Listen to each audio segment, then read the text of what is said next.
พอธรรมะเกิดขึ้นมาปุ๊บเขาก็เอามาใจในปัญญาของเขาในการพิจารณาเนี่ยอย่างบางผู้บางท่านเนี่ยกว่าจะอยู่มาได้อายุยืนมาได้เพราะอย่างหนึ่งเพราะอดทนเนี่ยบางผู้บางท่านสร้างความอดทนเอาไว้ตั้งแต่น้อยเนี่ยเพราะแกมันก็เป็นพลังเนี่ยเขาอายุยืนเพราะพลังอดทนเนี่ยจะเนี่ยคือเกิดพลังกล้าหาญเนี่ยเกิดพลังความเชื่อมั่นเนี่ยเกิดพลังความเพียรเนี่ยเกิดพลังความตั้งมั่นเนี่ยเกิดพลังแห่งปัญญาเนี่ยพลังหมุนนี่เป็นห้องพละเนี่ยพละห้าเนี่ยกับอินทรีย์ห้าพละห้านี่เป็นเรื่องกายอินทรีย์ห้าเป็นเรื่องจิตนะอันนี้เป็นต้นสำคัญมากๆหัวข้อธรรมะเนี่ยมันมีเยอะแยะแค่ห้องหันปุ๊บมันก็เป็นธรรมะละตาห้องหันก็เป็นธรรมะเป็นห้องธรรมชาติ แต่ธรรมชาติจะเปลี่ยนแปลงเป็นกระบวนการคิดของเขานั่นได้จะได้ขึ้นอยู่ปัญญา อย่างเช่นเขาไปกาดเนี่ยเขาจะซื้อของแต่เขาตังมันมีบ่ปอเขามีธรรมะอยู่เดี๋ยวเอาไว้โอกาสหน้าก่อนเขาบ่ต้องไปแปะเขาบ่ต้องไปอย่างเปิ่นเนี่ยเขาคิดได้เนี่ยวันอันนี้เขาอยากให้ได้สิ่งเหล่านี้ตังเขาบ่มีเขาก็เก็บไว้ให้ก่อนสักวันหนึ่งต้องเป็นของเขานี่แหละถ้าเขามีว่ามันจะมีสติยับยั้งเนี่ยไม่แต่การอยู่ร่วมกันก็เหมือนเดียวกันเนี่ยการอยู่ร่วมกันโป๊กเนี่ย ถ้ามีเรื่องเดือดร้อนอย่างการบัทุกใจการบัทุกเจ็ดกันก็เงียบสงบไว้ฮะ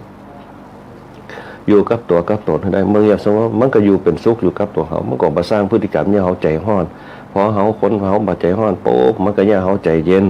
เมื่อใจเย็นขึ้นมาปุ๊บมันก็เกิดความสุขความเย็นคือทำให้มีสมาธิ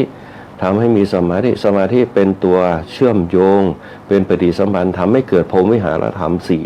เมตตากรุณามุทิตาอุเบกขาฮักกันเมื่อถึงอดีต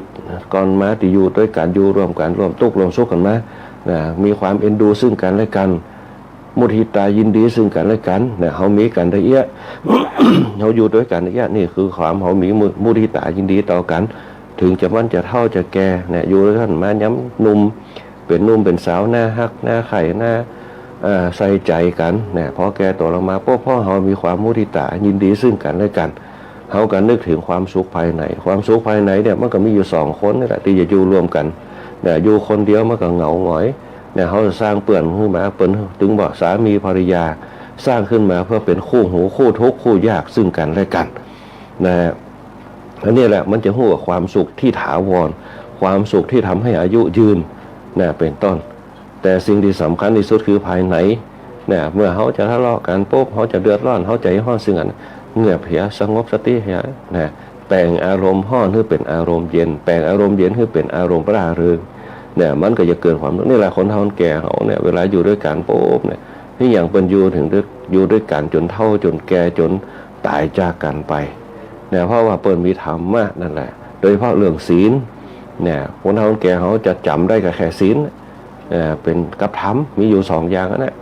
มันต้องไปทำ84,000มาทำมาขันมันต้องไปปฏิบัติธรรมมันต้องไปนั่งสมาธิเปิ้นมีศีลกับธรรมนะศีลกับธรรมอยู่ที่ไหนอยู่สติของเปิ้นลองสังเกตพอเวลาเปิ้นไปวัดเนี่ยคนเฒ่าแก่โป๊บเนี่ยศีลเนี่ยจะจัดระบบเปิ้นจะพูดเลยวันผูกวันพระวันนี้เปิ้นจะต้องจัดเข้าตอกดอกไม้จัดตูปจัดเทียนจัดหยังใส่แอปใส่หยังไว้วันผูกพระเจ้าตื่นมาปุ๊บก็นึ่งเข้าเนี่ยกับเข้าไปวัดเถอะปิ้งป่าพ่องยังพ่องนะเอาจิ้นส้มแคบหมูพ่องอันเนี้ยใส่ไปเป็นภัตตาหารแต่ถามว่าทำไปเพื่ออย่างทำไปก็เพื่อหนึ่งเพื่อความตั้งมั่นนะในความศรัทธาบางคนก็บอกอาจจะศรัทธาวัดแต่ศรัทธาในตัวเก่าศรัทธาในหน้าที่ตัวเองความศรัทธาตรงนั้นแหละมันจะทำให้เกิดความแกล้วกล้าบนห้องพละ5พละ1ศรัทธาพละ2วิริยะพละ3เนี่ยสติพละนะ4เนี่ยเป็นห้องว่าจิตนะแล้วก็5เนี่ยปัญญาพละนะสมาธินะคือสัตถินสีวิริยินสีความภาคเพียรศรัทธาในสตินะศรัทธาในความเชื่อมั่นนะศรัทธาในความเพียรนะ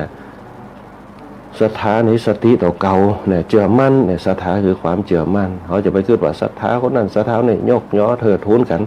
เนี่ยอันนั้นเป็นแถมเรื่องทางกายแต่เรื่องทางใจเนี่ยก็คือศรัทธาคือความเชื่อในความที่ตนเองคิดตนเองทำตนเองพูดก็รวมตัวกันเป็นเชื่อในตัวเองเชื่อมั่นในตัวเองว่า สิ่งที่เขาคิดเขาทำมันถูกต้องแล้วถึงมันผิดเขาก็ขอโทษกันถึงมันผิดมันก็ให้อภัยซึ่งกันและกันผิดพลาดแก้ไขได้นะอันนี้เป็นต้นนี่แหละคือพลังแห่งความศรัทธาที่มันเกิดขึ้นมาแต่พลังศรัทธาจะเกิดขึ้นมาเนี่ยก็ขึ้นอยู่กับตัวเขาที่เขามีฐานที่มั่นคงมีศีลมีธรรมถ้ามีศีลมีธรรมปุ๊บเนี่ยศรัทธาความแกล้วกล้าก็จะเกิดขึ้นจนในที่สุดปุ๊บศรัทธาภายในมันจะเกิดขึ้นในจิตของเขาพอศรัทธาภายในมันเกิดขึ้นปุ๊บเนี่ยมันก็ยังเกิดความมั่นใจเนี่ยมันก็เกิดปัญญาเหมือนเขามีความศรัทธาในพระพุทธศาสนาเนี่ยถึงจะเป็นเปลี่ยนศาสนาปุ๊บมันก็ทำไปได้เขาอยู่ในศาสนาพุทธของเขาบางผู้บางท่านเปิ้นเป็นศาสนาอื่นเปิ้นก็เชื่อมั่นในของเปิ้นก็นับถือศาสนาอื่นไปได้อันนี้เป็นต้นเมื่อศรัทธาในครอบครัวเขาก็สร้างความศรัทธาในครอบครัวเขามีสามีเขามีศรัทธาซึ่งกันและกันศรัทธามันเกิดขึ้นในครอบครัวพวกความให้เกียรติซึ่งกันและกันการเคารพหน้าที่ซึ่งกันมันจึงเกิดขึ้นตามมาถ้าเขามีความศรัทธาธรรมะจะตามมาทุกบททุกตอนว่าจะทำอย่างขึ้นอยู่กับสติสัมปชัญญะของเขาเนี่ยระลึกได้รู้สึกตัวนะปัญญาก็จะเกิดเพราะปัญญามันเกิดปุ๊บมันจะรู้จักหักห้ามมันจะรู้จักต่อสู้นั่นเองเนี่ยที่พระพุทธเจ้าเปิ้นถึงสอนนะสอนเอาไว้แม้แต่ตีว่านั่นน่ะที่เขาอู้กันมาพรรษาที่หนึ่งเนี่ยเปิ้นสอนให้ทุกคนมีความอดทนในการกระทำแม้แต่พระวรกายพระพุทธองค์เปิ้นมีความอดเมื่ออดทนไม่ไหวก็ลองใช้ปัญญาพิจารณาดูว่ามันถูกมันผิดมันใช่หรือไม่ใช่มันเป็นเหตุใช่ไหมมันเป็นปัจจัยใช่ไหมพระพุทธเจ้าบอกถ้ามันเป็นเหตุที่ดีเราก็ทำต่อไปถ้ามันเป็นปัจจัยที่ดีก็ทำต่อไปถ้ามันเป็นเหตุที่ไม่ดีเราก็คิดพิจารณาว่ามันสมควรก็แต่ว่าต้องใช้กระบวนแห่งปัญญานัตถิปัญญาสมาอาภาพระพุทธพจน์ของพระเจ้าซึ่งแปลความว่าแสงสว่างเสมอด้วยปัญญาไม่มีเพราะฉะนั้นเนี่ยต้องแยกแยะให้เป็นยิ่งเจอปัญหาเขาต้องแยกแยะให้มันเป็นปัญญาให้ได้เหมือนกับคนเฒ่าสมัยเก่าๆเนี่ยรุ่นอัตมาภาพเป็นเน้นเปิ้นจะพิจารณาของเปิ้นว่าโอ้มันเป็นธรรมดาเนี่ยยังสามเณรบวชใหม่ปุ๊บมันก็เหมือนกับเด็กทั่วไปมันก็เล่นดินเล่นทรายเป็นธรรมดาเปิ้นก็บอกว่าเนี่ยมันเป็นละอ่อนเพราะมันเป็นละอ่อนปุ๊บพอเขาสอนพฤติกรรมมันว่าเป็นเน้นต้องรักษาศีลต้องห่มของผ้าต้องให้มันเรียบร้อยต้องยกระดับจิตใจของเขาเป็นเน้นให้ได้เขาก็ก่อยสอนไปเพราะก่อยสอนไปซึมซับไปมันก็ฝึกของตัวเก่าเข้าไปพอละอ่อนมันมาบวชปุ๊บมันเป็นวิถีเจ้าบ้านมันเหมือนชีวิตเป็นเจ้าบ้านมันพอมันมาบวชปุ๊บเนี่ยมันก็ต้องฝึกสอนเขาคือเขาเข้ากับแนวทางของเขาคือได้พอเขาเข้ากับแนวทางเขาได้ปุ๊บหลังจากนั้นไปปุ๊บเนี่ยมันก็จะเนี่ยคือพฤติกรรมเนี่ยต่างๆมันปรับเปลี่ยนไปเหมือนกับสามเณรที่อยู่กับอาตมาภาพนั่นแหละใหม่ๆเขาก็ปล่อยไปก่อนศึกษานิสัยเขาศึกษาพฤติกรรมเขาเป็นคนจะได้พฤติกรรมเป็นจะได้ก็ก่อยศึกษาของพรรษาแรกพอพรรษาที่สองโป้เขาก็เริ่มสอดแทรกพฤติกรรมเข้าไปในการเป็นอยู่ต่างๆโดยเฉพาะเป้าหมายแห่งการศึกษาที่เขาเข้ามาปุ๊บต้องให้เขาศึกษาสวดมนต์ต่างๆเตะธรรมต่างๆให้เขาเป็นพอเป็นปุ๊บก็ให้เขาเห็นทั้งบาลีนักธรรมให้เห็นทั้งโลกเนี่ยเพื่อวันหน้าวันตาเนี่ยพอมาได้อยู่ในภาคกาสาวพัดเหมือนซึกออกไปก็ได้เป็นบุคคลที่มีคุณภาพเป็นตียอมภาพของครอบครัวเป็นต้นเนี่ยเขาก็ต้องช่วยกันสอนเหมือนกับละอ่อนลูกหลานเขาก็เหมือนเดียวกันบางอย่างเขาจะไปฮื้อตัวใจเขานักในเรื่องสื่อโซเชียลมีเดียต่างๆที่เขาโดนครอบงำอยู่ในยุคปัจจุบันดีเพราะว่าโทรศัพท์มือถือเกมเป็นต้นก็ต้องเตือนกันพอแต่อันนี้ก็ในสังคมยุคปัจจุบันเขาเป็นสิ่งที่น่ากลัวเหมือนกันอันนี้ก็เป็นอารัมภบทที่เขาจะเข้าไปสู่รายการธรรมะยามเจ้าในวันนี้ในวันพรุ่งนี้ก็จะเป็นวันเปิดว่าวันที่เขาหวนระลึกนึกถึงสมเด็จพระนางเจ้าพระบรมราชินีนาถพระบรมราชินีพันปีหลวงของเขาที่เปิดจะมีงานเฉลิมฉลองกันในวันพรุ่งนี้ที่เปิดอยู่กับเขามาเมินเปิดมีว่าพระมหากรุณาธิคุณตลอดบางตีบางแห่งเปิดจะจัดสถานที่เขาไปหันภาพพระราชินีเขาที่ความอุปถัมภ์คือความดูแลอย่างที่ส่วนบ้านเขาเขาก็เป็นเรื่องไม่ใช่ง่ายๆที่จะทำถ้าเป็นมนุษย์คนเขาคงจะทำมาได้ ดูแลที่เขามีข้อพิพาทกันนะโอ้เปิ้นช่วยเหลือเป็นตีพักพิงอย่างต่างๆเนี่ยอันนี้ก็แปลกดีเหมือนกันเนี่ยแต่ว่าพอมาถึงยุคนี่สมัยนี้อยากจะได้แผ่นดินเขาไปเนี่ยเขาก็แปลกดีเหมือนกันอันนี้ก็เป็นข้อคิดนะว่าแม่หลวงของเขาเนี่ยที่เปิ้นให้โอกาสที่เปิ้นให้เปิ้นบ่ได้เอาสงครามเป็นตีตั้งที่เปิ้นเอาความฮักกันเป็นตีจ้างที่แม้แต่พระบาทสมเด็จพระเจ้าอยู่หัวพระชนกาธิเบศรเขาก็เหมือนเดียวกันนะเปิ้นบ่เอาสงครามมาเป็นปัญหาเปิ้นเอาความเป็นญาติเข้ามาหานี่แหละคือความใจดีคือความมีเมตตาของคนไทยเขาแล้วก็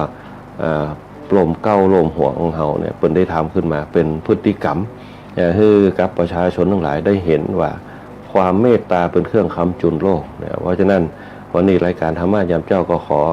เถิดพระเกียรติแล้วก็ถวายพระพรนะให้สมเด็จพระนางเจ้าสิริกิติ์พระบรมราชินีนาถพระบรมราชชนนีพันปีหลวงของเขาให้มีพระชนยิ่งยืนนานมีสุขภาพร่างกายที่แข็งแรงพ้นจากโรคภัยไข้เจ็บทั้งหลายนะ12 สิงหามงคลมาศนะวโรกาสเฉลิมพระชนวิมลใสพระมิ่งขวัญพระพันปีหลวงของปวงชาวไทยราชถวายพระพรชัยสุขสวัสดีพระมหากรุณาธิคุณพระจักรพระศกไทยล้วนตระหนักทุกทินทีนะโดยสำนึกพระเมตตาบารมีพระพันปีทรงโอบเอื้อเพื่อปวงประชาชนเนี่ยขออัญเชิญเทพไทยในชั้นฟ้านะเราเทวาองค์ไตรรัตน์พิพัฒน์ผลนะบุญบวรลุ่งเรืองจรัสมิ่งมงคลบันดาลดลขอให้พระองค์ทรงพระเจริญโดยเก่าโดยกระหม่อมขอเดชะข้าพระพุทธเจ้าคณะผู้บริหาร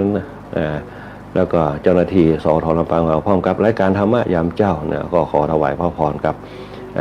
สมเด็จพระนางเจ้าพระเจ้านะสิริกิติ์พระบรมราชินีนาถพระราชชนนีพันปีหลวงของเขาตัวที่มีพระชนยิ่งยืนนานตลอดกาลนานมีสุขภาพร่างกายที่แข็งแรงตัวนะฮะเข้ามาถึงเนื้อหาสาระธรรมในช่วงตอนเจ้านี่ก็ลำพบทไปเห็นนักนะลำพบทไปเห็นนักวันก่อนเขาโอไปถึงธรรมจักรปวัตนสูตรนะหลังจากเขาได้พระสงฆ์เนี่ยไปแล้วนะพานยาโกณทัญญะไปแล้วนะอันนี้พระสงฆ์องค์แรกนะระดับเทศนาการแรกธรรมจักรปวัตนสูตรในธรรมจักรปวัตนสูตรที่ทุกเจ้าเปิ่นจังเอามาสวดกันนะยิ่งโดยยุคปัจจุบันเนี่ย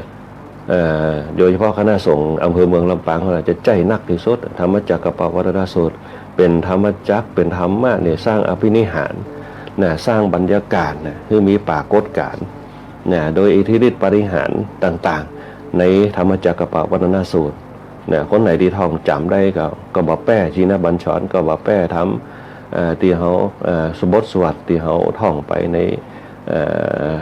เป็นห้องว่าสรรเสริญพระแม่โพธิสัตว์เขาพระแม่กวนอิมเขาเพราะถ้าธรรมจักรปวัตนสูตรในใจความเนี่ย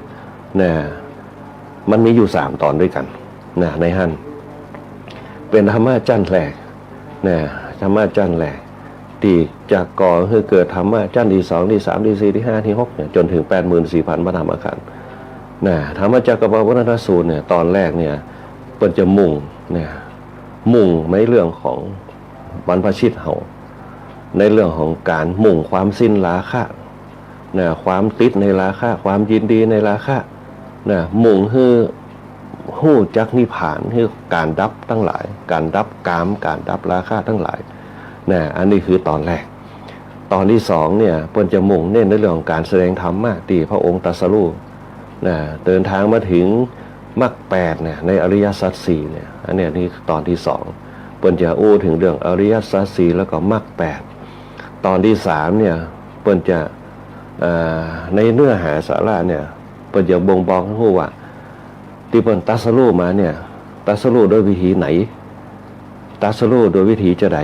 นะอันนี้ตอนที่3มันจะมีอยู่3ตอนด้วยกันเพราะฉะนั้นเนี่ยในธรรมจักรปวัตนสูตรลองสังเกตว่าจะยาวเวลาพระสงฆ์องค์ข้าเจ้าเตศเนี่ยสวดเนี่ยบอกว่าจะเป็นสืบเจ้าตากะนะมันจะยาวนะในงานมงคลต่างๆที่เพิ่นเอามาเตศมาสวดอย่างเนี่ยจะยาวนะในใจความของธรรมจักรปวัตนสูตรเป็นธรรมะบทแรก รายต่างๆรายตั้งแต่ธรรมะอันแรกเนี่ยตีเนี่ยผ่านพ้น วิกฤตต่างๆบอกว่าจะเป็นกามคุณทั้งหลายเนี่ยธรรมจักรกับปวัตนสูตรเนี่ยจะตอบโจทย์ตรงนี้ได้โดยเฉพาะตอนที่หนึ่งเนี่ยพระพุทธเจ้าทรงชี้ต่างฮือบรรพชิตเฮาทั้งหลายเนี่ยโดยเฉพาะในยุคปัจจุบันเนี่ยเฮาบ่ค่อยได้ใส่ใจกันอันนี้ก็ลามไปถึงเจ้าบ้านเฮาตัวเนี่ยเจ้าบ้านเฮาตัวกับสำคัญเหมือนกันโดยเฉพาะเรื่องกามสุขาริการนุโยคเนี่ยกับอัตตกิลมัฏฐานุโยคนะกิลกามสุขันธิการนุโยคคือความประกอบไปด้วยความสุขสดชื่นในกามเนี่ยความใคร่เนี่ยความใคร่ต่างๆเนี่ยบอกว่าจะเป็นความใคร่ตั้งเพศบอกว่าจะเป็นความใคร่ตั้งกินบอกว่าจะเป็นความใคร่ตั้งฮักเนี่ยคือเขากำจัดตรงนั้นไปได้คนเขาเนี่ยในยุคสมัยแต่ก่อนเขาตัดความใคร่ไปได้เขาจึงอยู่ด้วยกันแบบเปิ้นห้องว่าจะได้เปิ้นห้องว่าบ่คิดอย่างด้วยกันนักเนี่ยมีความรู้สึกที่เขาบ่คิดในเรื่องของกามนักเนี่ยมันจึงมีสติในการยับยั้งอันนี้เป็นปีอันนี้เป็นน้องเนี่ยอันนี้เป็นป่ออันนี้เป็นแม่เนี่ยเขาจึงมีความคิดแยกกันว่าโอ้อันนี้บ่สมควรอันนี้บ่สมควรญาติเขาเนี่ยอันนี้น้องเขาอันนี้หลานเขาเลี้ยงดูมามันตั้งแต่น้อยบ่จะบ่คิดกันเปิ้นคิดถึงแต่ว่าอันนี้ลูกหลานญาติพี่น้องเนี่ยเปิ้นฮ้องว่าตัดเปิ้นฮ้องสิ้นราคาคือความใคร่ออกไปได้ในความกำนัดตัดความกำนัดออกไปได้ความกำนัดมันจะเกิดมาก่อนเป็นความใคร่ความกำนัดมุ่งเน้นความสิ้นราคาไปความกำนัดความกำนัดคือมันคุ้นคิดต่างๆเนี่ยเกิดความใคร่พอมันเกิดขึ้นมาปุ๊บมันจะเกิดอารมณ์ของมันก็คือความอยาก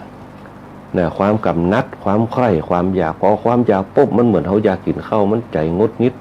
มันจะต้องเอาได้จนในที่สุดปุ๊บอยากสูงเกินไปมันก็ทำให้มืดมัวขาดสติมืดมัวอันนี้เป็นต้นเนี่ยขาดสติไปคือความอยากไล่ทักลงมามันจึงมีคำว่าราคะแล้วก็กามแล้วก็ตัณหาเกิดขึ้นมาตามลำดับขั้นตอนปนจึงต่อว่าตัดความใคร่ความกำนัดออกไปคือได้เหตุก่อนความกำนัดความกำนัดในเรื่องราคะไปคือได้เหตุก่อนไม่แต่จะคิดจะทำจะพูดเขาต้องตัดความกำนัดคือได้กำพูดก็เหมือนกันบางครั้งมันเป็นหมายยอกไก่บางครั้งมันเป็นการเปิ้นห้องเปิ้นห้องว่าจะได้เปิ้นห้องว่าอ้อยกันเนี่ยเป็นต้นคือความกำหนัดคัดความกำหนัดไปบางครั้งเขาก็ปล่อยไปยังเหมือนกับคนเฮาแกเขาอู้แซวกันอู้เล่นกันก็บัถือกัน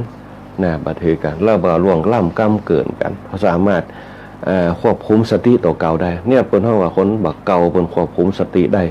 แล้วเปิ้นจะฮู้จักเพศจักไว้ของเปิ้นว่าอันนี้เฮาโอ้อายุนักละเอาไว้เฮาบ่ถึงปล่อยละอ่อนเข้าไปโอ้กันเล่นบ่ได้เพื่อเอาม่วนจะเป็นลักษณะที่ก็บ่มีความคิดที่จะตัณหามันเกิดที่เปิ้นบอกว่าเท่าตัณหานี่แหละเพราะฉะนั้นเนี่ยมันจึงไล่มาตามลำดับตอนที่1เนี่ยพระพุทธเจ้าเพิ่นก็สอนเหมือนกันสอนให้นักบวชบรรพชิตก็คือนักบวชปะภาคก็คือการบวชนักบวชเนี่ยคือพยายามเนี่ยมุ่งความสิ้นราคะคือใดความกำนัดก่อนคือใดความกำนัดในการคิดในความคนเฮาว่าในความตกไปในสิ่งความกำนัดตรงนั้นคือละคือโป่งคือหวังคือพิจารณาถึงอสุภกรรมฐานคือใดว่าสิ่งเหล่านั้นโอ้มันเป็นของบูดเน่าไปกามสุขันธิการนิโยคประกอบไปด้วยความสุขสดชื่นทางกายตัดออกไปคือใดแล้วมุ่งเน้นในเรื่องของการทรมานตนมุ่งเน้นคนเฮาว่าอัตตากิลมัฏฐานุโยคความประกอบด้วยการทรมานตนให้ลำบากเดือดร้อนเปล่าอันนี้เป็นต้นมุ่งเน้นอันนี้เป็นเรื่องของคนบ้านเรื่องของว่าอัตตากิลมัฏฐานุโยคความประกอบการทรมานตนให้ลำบากเดือดร้อนเปล่าเพราะเป็นข้อปฏิบัติที่เป็นของต่ำสามเป็นกิจของเจ้าบ้านเป็นที่เป็นของปุถุชนปัจจัยกิจของบรรพชิตผู้จะมุ่งผลประโยชน์จะอันนี้คืออัตตากิลมัฏฐานุโยคพยายามคมตัวเก่าก็ได้บางทีไปเกี่ยวพันผูกพันเกี่ยวข้องอย่างเช่น การมีภรรยาการมีสามีอย่างต่างๆนักบวชเขานะจะต้องตัดออกจากปนห้ออาคาริยะคือใดนะก็คือการออกจากเรือนให้ได้ตัดคำว่ากำนัดออกไปให้ได้ซึ่งที่จะตัดกำนัดออกไปให้ได้ก็คือปนห้อว่าอสุภกรรมฐานนะทุกอย่างที่เขาครอบครองไปอยู่เนี่ยมันก็เพียงแค่ของบุสลายนะถึงการเวลาก็ต้องปล่อยไปความสุขที่แท้จริงคือหนึ่งความสุขที่เขาหนึ่งความสบายใจเนี่ยความสบายจิตของเขาแล้วก็นำเอาความสบายใจความสบายจิตเนี่ยเป็นความสุขร่างกายไปสอดแทรกการดำเนินชีวิตเพื่อกับเจ้าบ้านเปิ่นได้นำออกมาคิดว่าการปฏิบัติอารมณ์ทางภายในเนี่ยมันเป็นความสุขที่จะเป็นการละลายความทุกข์ต่างๆที่เขาได้มาทางกายเนี่ยเขาหายอิดหายเหนื่อยสร้างความเพียรสร้างความอดทนให้กับตัวตนต่อสู้กับหน้าที่ต่อสู้กับการดำเนินชีวิตไปนะฮะอันนี้แหละเป็นห้องว่าในใจความของธรรมจักรวัตรธรรมจักรปวัตนสูตรตอนที่หนึ่งนะอันนี้เป็นต้นโดยเพราะอันที่หนึ่งอันที่สองกรรมสุขันธิการนิโยคประกอบด้วยบังเฮยินดีในทางกามนะบังเฮยินดีในทางกามคือความใคร่นะเป็นตัวซื่อกลางเพื่อจะเข้าไปสู่ตัณหาคือความอยากนะอันนี้คือใจความตรงนั้นนะอีกอันหนึ่งที่พระพุทธเจ้าเพิ่นสอนตอนที่หนึ่งเนี่ยวิธีการตัดสิ่งเหล่านี้เนี่ยบังฮือผัวพันแล้วก็ขาดสะบั้นไปได้ก็คือมรรคคือหนทางหรือว่ามัชฌิมาปฏิปทาทางสายกลางนะทางสายกลางนะที่เป็นจะฮือตัดสิ่งเหล่านี้ออกไปนะได้กันเนี่ยคือจิตเขาสงบขึ้นมาได้แล้วก็เนี่ยให้เกิดญาณนะญาณคือการยังรู้ต่างๆเนี่ยเขามีสมาธิขึ้นมาเนี่ยถ้าเขาตัดเรื่องราคะ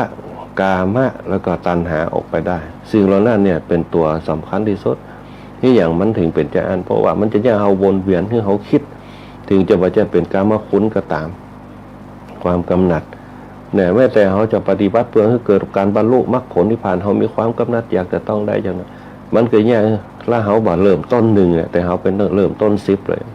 ความกำหนัดเขาคือเหมือนกับคนเขาในยุคปัจจุบันเมื่อใครทำอย่างนักแต่ต้องการประสบความสำเร็จมันก็ได้อยู่แต่ว่ามันไม่คงทนเนี่ยมันบอกคงทนถาวรเหมือนกับเขาได้อย่างมาที่เขายินดีเนี่ยที่เขาได้มาง่ายๆเนี่ยมันจะยินดีกรรมเดียวเนี่ยเดี๋ยวมันก็หายไปมันเหมือนกับที่เขาทำมาโป๊บแล้วมันเขายินดีกับมันต่อสู้ดิ้นรนมาเนี่ยอันนั้นแหละมันเหมือนกัน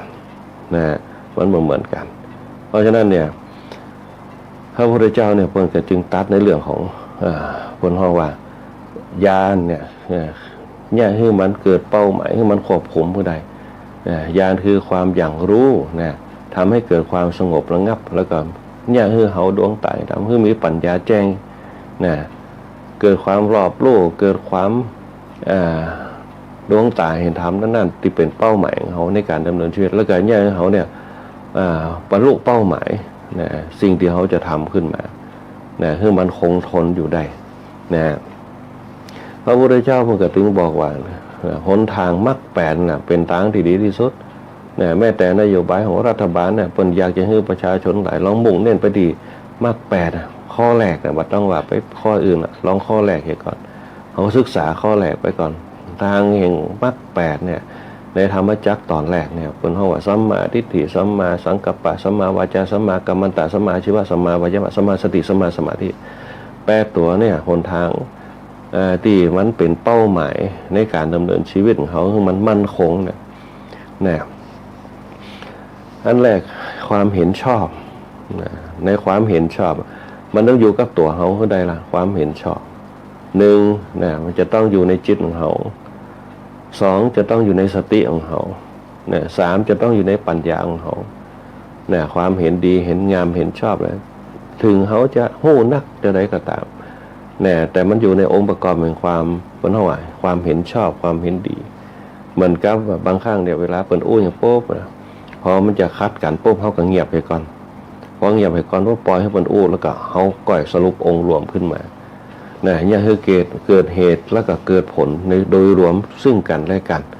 อันนี้คือสังคมที่เป็นถ้าอยากจะให้บันดีๆงามๆเนี่ยสัมมาทิฏฐิคือความเห็นชอบ นะถ้าความด้วยสัมมาทิฏฐิมันเกิดพร้อมกันในหมู่คณะเนี่ยมันจะเกิดพลังแห่งการดิ้นรนการต่อสู้ร่วมกัน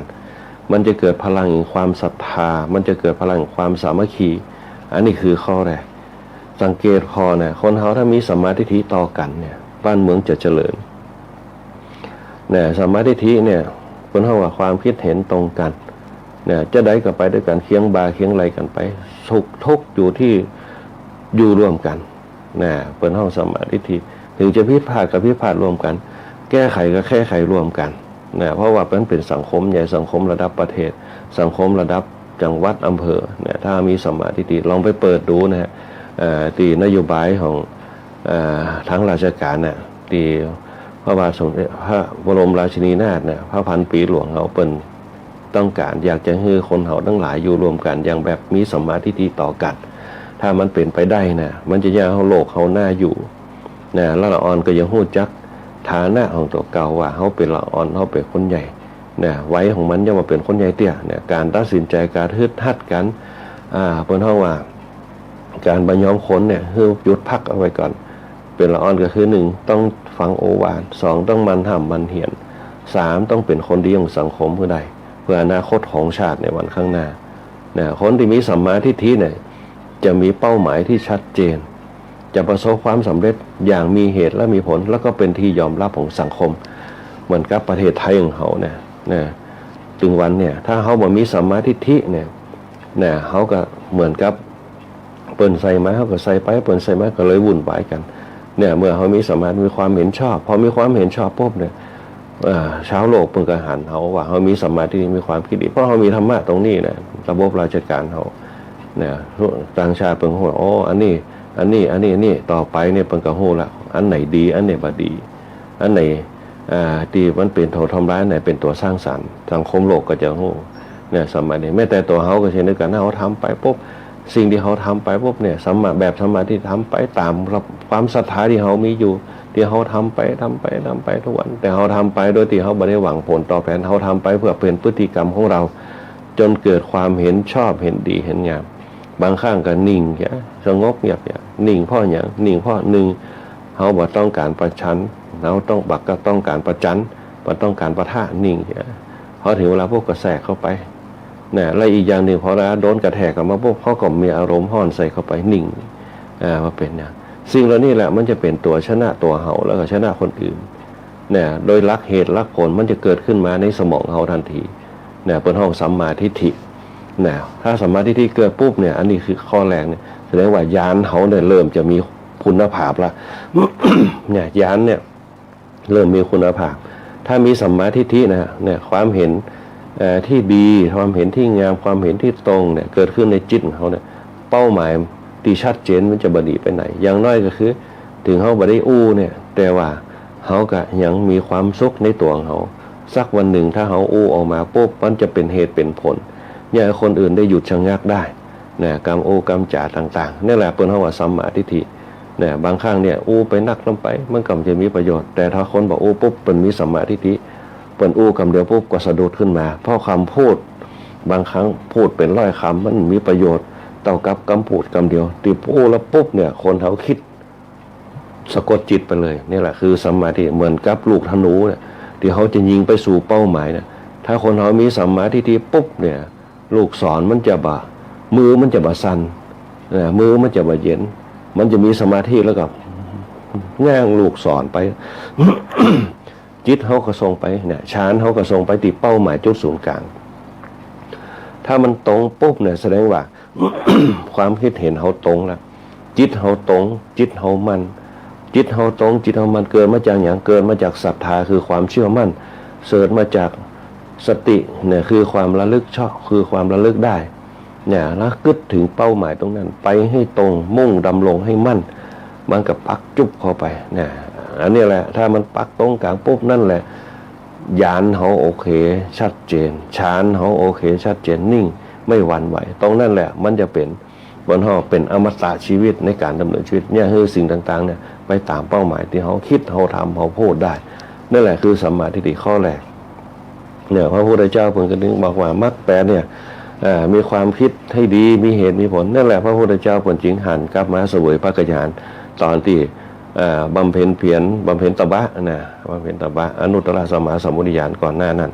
ว่าเปิ่นถึงบอกว่าหนทางนี้ไม่ใช่หนทางที่มุ่งไปสู่ให้สำเร็จแน่เหมือนกับเราเดินไปปุ๊บเนี่ยบางครั้งทางมันใกล้กันแต่นะว่ามันมีอยู่2เส้นทางนะเส้นทางนั้นมันอาจจะคู่คระเส้นทางนั้นมันจะงดงามบางครั้งมันก็บ่แน่นอนเสมอไปนะถ้าเขาบ่สม่ำเสมอก้าวไปอย่างสม่ำเสมอนะมันก็อย่างเขาไปถึงจ้าได้ถึงมันจะตรงเป้าหมายก็ตามแต่มันจ้าแต่ถ้าเปิ่นมีความคิดที่ดีพวกเปิ่นเตรียมตัวให้พร้อมตั้งมั่นให้ดีกะระยะให้ถูกนะระยะทางตรงนี้เขาต้องพักตรงนี้เขาต้องพักนะอันเนี้ยก็เนี่ยเขาไปสู่เป้าหมายได้นะแต่อาจจะช้าหน่อยมันก็อาจไปตามเป้าหมายนะสัมมาทิฏฐิอันที่2เนี่ยพระพุทธเจ้าบอกว่ามรรค8ข้อที่2เนี่ยรู้จักความกำกึดดีๆดำริชอบก็จะทำอย่างก็ตามให้คิดให้ดีๆให้ก่อนเป็นกระบวนการที่เขาจะปล่อยออกไปนะเป็นกระบวนการที่เขาจะทำจะกระจายออกไปนะดำความดำริชอบบางครั้งเนี่ยอย่างก็ตามนะต้องคิดก่อนทำอย่างที่ผมบอกดำริชอบนะคิดให้ดีๆนะจนจะเปล่งออกไปก่อนจะทำลงมือทำนะคิดให้ดีๆก่อนนะจะเนี่ยคือสิ่งเหล่านั้นเนี่ยเป็นห้องมีคุณภาพแล้วก็บ่พลาดนะบ่พลาดได้นะคืออันเนี้ยคือข้อที่2ข้อที่3เนี่ย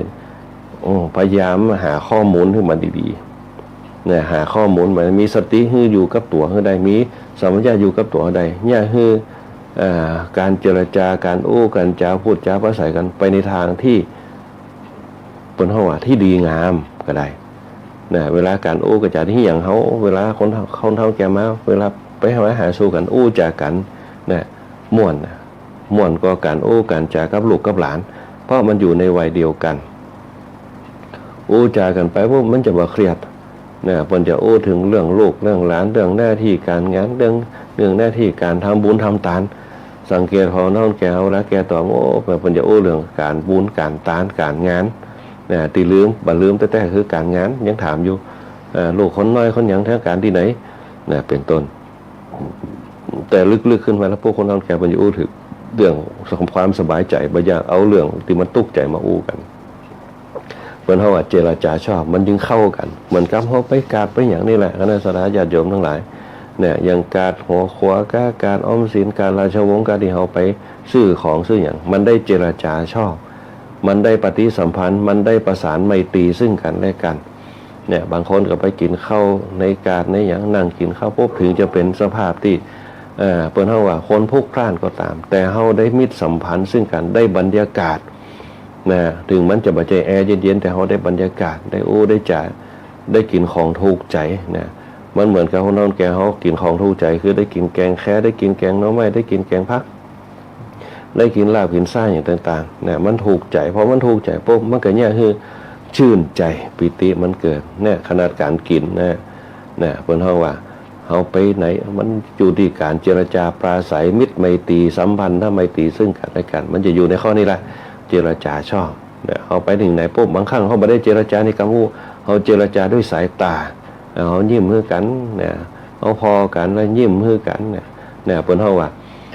เจรจาเนี่ยการเจรจาด้วยสายตาด้วยการยิ้มเนี่ยทักทายซึ่งกันและกันนะเนี่ยเพิ่นเฮาว่าสัมมาวาจาเจรจาเนี่ยที่ดีกันที่ดีบางครั้งมันอาจจะวกไปเรื่องลบก็เฮาก็กลับมาเรื่องบวกคือสร้างสรรค์กันเถียเฮาก็หาข้อหาเหตุหาผลนะขึ้นมาต่อไปคือการงานที่ดีนะพยายามทำการงานที่ดีนะบางครั้งเงินเดือนอาจจะน้อยแต่ถ้าทำงานม่วนมันก็อยู่ม่วนบางคนอยู่ได้มาเหมือนตลอดชีวิตเลยก็มีเพราะว่าทำไปแล้วปุ๊บมันมีความสุขเนี่ยมันมีความสุขถูกสโลกกับงานนี้บางคนก็ทำงานตามร้านตามห้างต่างๆเพิ่นทำงานที่ดีเนี่ยอันนี้เป็นต้นเหมือนกับเขาเนี่ยการเนี่ยให้เนี่ยนะมันมีความสุขเอาได้เนี่ยให้เนี่ยนะมันมีความสุขถึงมันจะเป็นเปื้อนแปดเปื้อนด้วยโคลนด้วยดินด้วยทรายก็ตามแต่เขามีความสุขเนี่ยการงานชอบบางคนตื่นเช้ามาปุ๊บก็ไปละถามว่าได้เงินเดือนกะมันได้เงินเดือนแต่มันมีความสุขมันเป็นเงินปีเงินแรงนะเงินปีเงินแรงคืออย่างปลูกข้าวเหมือนพอจะได้สตังค์ปลูกข้าวโพดก็ปลูกถั่วก็ ปลูกมะเขือก็หน้านี่ปุ๊บเนี่ยคนไหนที่มีสวนบางคนก็เอานาเนี่ยแบ่งนาเป็นสักไห่สองไห่ปลูกบัดทั่วฟักเหญ้าห้องปลูกบัดมะเขือห้องปลูกพริกห้องเอาแบ่งนาไปไว้ปลูกพักปลูกไม้เอาไว้กินกันนะอันนี้เป็นต้นบนห้องถึงว่าชาวไร่ชาวนาเนี่ยชาวไร่ชาวนาการงานชอบมันมีความสุขนะอันนี้เลยบาแปลกใจเลยว่าเนี่ยคนเฒ่าแก่เขาอย่างเปิ้นอายุยืนเปิ้นได้อารมณ์ของเปิ้นอารมณ์ในการอยู่กับธรรมชาตินะอากาศกับอากาศธรรมชาติถึงมันตอนค่อยๆมันจะร้อนก็ตามแต่เจ้ามันมีอากาศเย็นๆอย่างชีวิตเขามีความสุขได้เพราะฉะนั้นอากาศกับอารมณ์ถ้ามันเป็นคู่ขนานซึ่งกันและกันนั่นแหละชีวิตเขาจะมีความสุขมันจะทำให้เราอยู่ดีมีสุขสมบูรณ์พูนสุขมั่งมีสีสุขนะ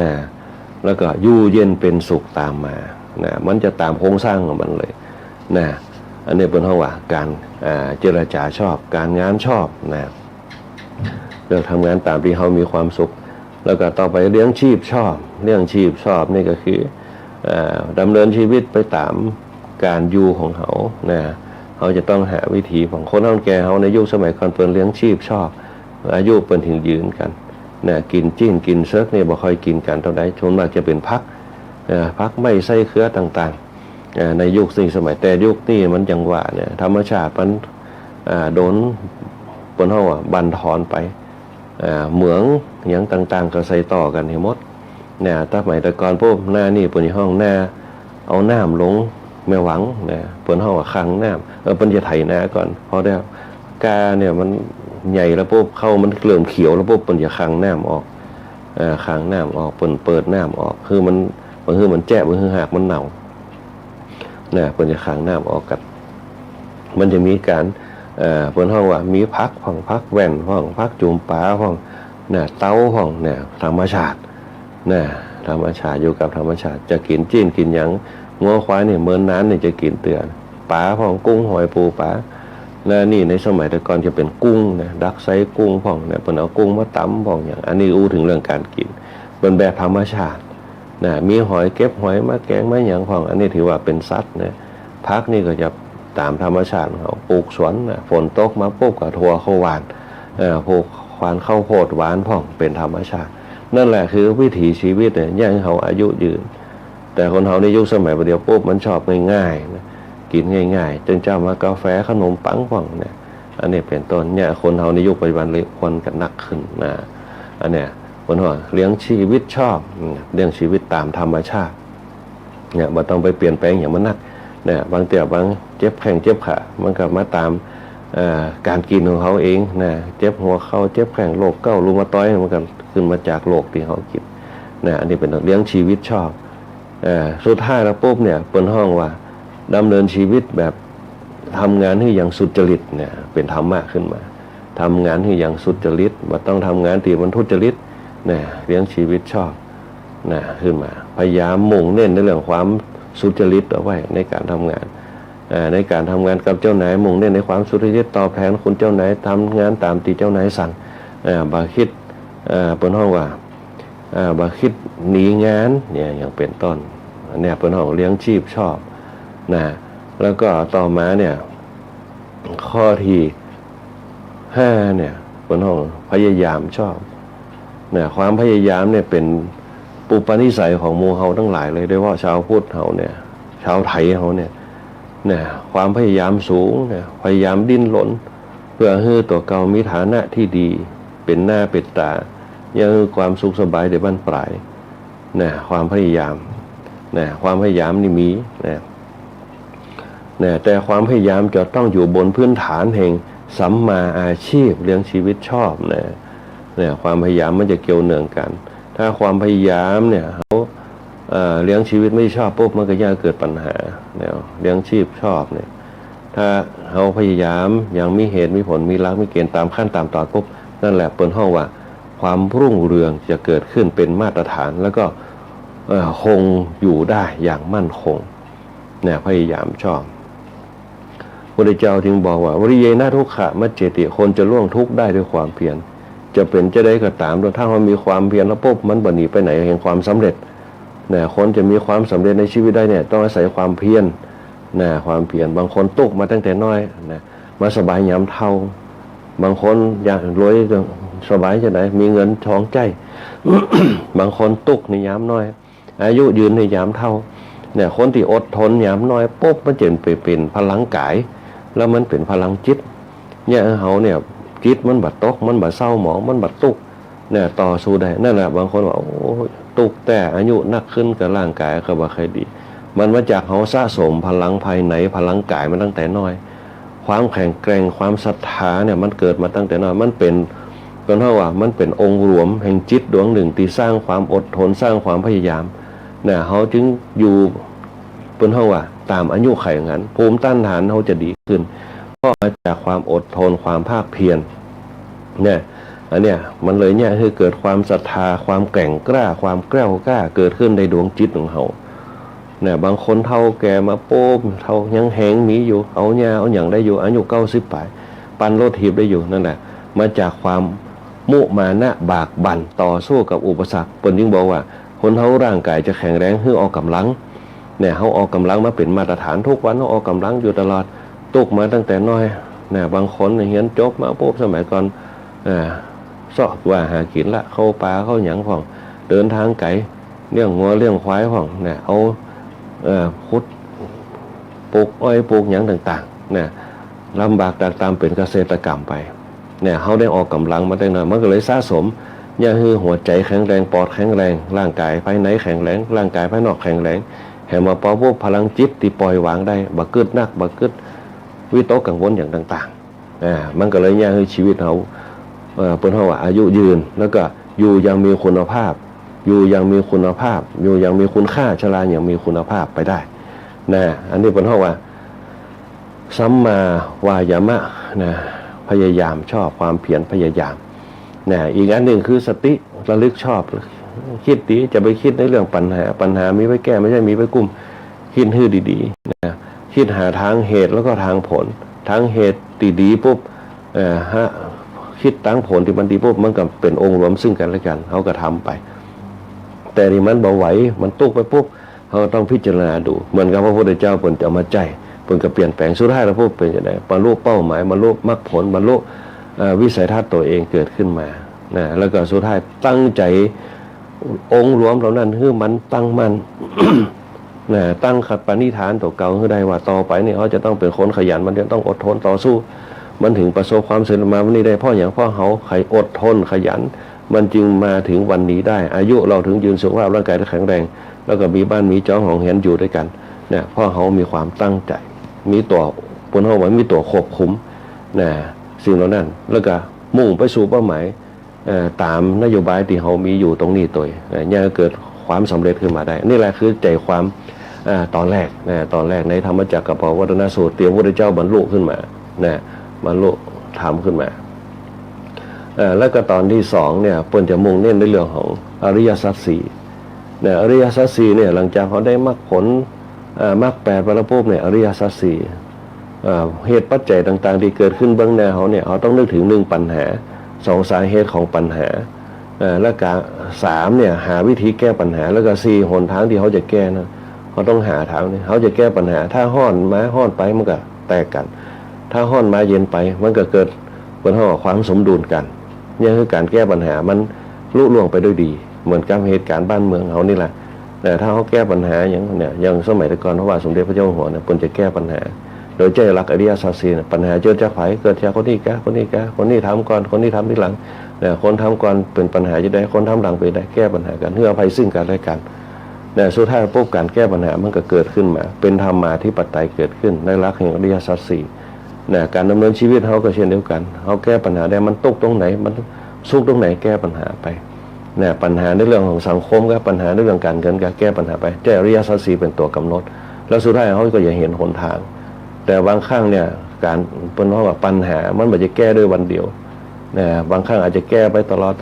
ดไปจนในที่สุดปุ๊บจนเป็นนิสัยที่เราชินต่อสิ่งเหล่านั้นมันก็เลยเกิดภูมิต้านทานเนี่ยเขาเกิดความเป้าหมายได้แม้แต่เขามีโรคภัยไข้เจ็บก็เหมือนกันจากมันเขาหาวิธีแก้เขาเนี่ยแต่ใจต้องมีศรัทธามีความแน่วแน่ความแกล้วกล้ามันจะเนี่ยให้เขาบรรลุเป้าหมายได้เนี่ยว่าฉะนั้นขอพักธรรมจักรปวัตตนสูตรตอนที่2เอาไว้ตรงนี้ก่อนเดี๋ยวเขาจะมาอู้ตอนที่3ในวันต่อไปในเนื้อหา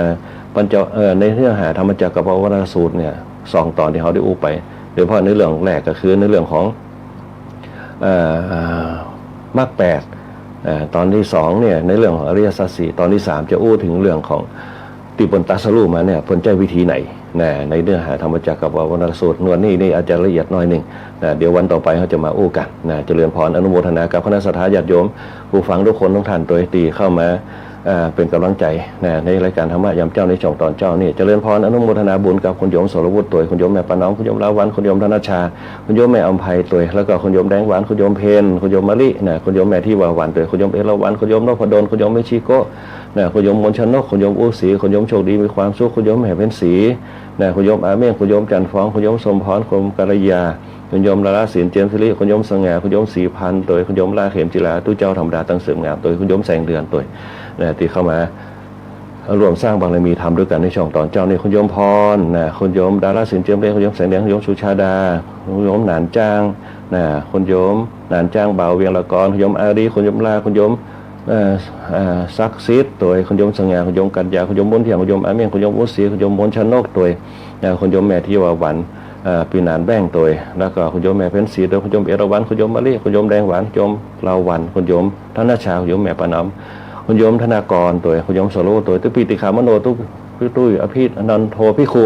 พระครูวิทักษ์ปริยันพระครูวิจารณ์วรการตัวที่ฟังรายการธรรมะยามเจ้าพระครูโสพลวัฒนวงศ์ตั้งห้างชาติตัวนะตามูลบ้านไรศิลาทองประโคพรธรรมชัยคุณแม่เป็นเพชรต่างบ้านบ่อนหินแก้วลุงศิมต่างบ้านส่องแขวนไตตัวที่ฟังรายการธรรมะยามเจ้าเนี่ยคณะสัตยาติโยมทั้งหลายคุณแม่สุรีต่างบ้านตงหัวจ้างคุณแม่สลวยต่างบ้านแคทริยาตัวนะวันนี้เวลาหมดเวลาตบะภาพพระคุยบุญปริยัติยากรพร้อมกับช่างควบคุมภาพควบคุมเสียงนะช่างหัวหน้าช่างเฮาหัวหน้าประสานทีมทองนะควบคุมภาพควบคุมเสียงขอเจริญพรลากับคณะสัตยาติโยมเอาไว้แต่เพียงในโอกาสหน้าค่อยมาพบปะกันใหม่วันนี้ก็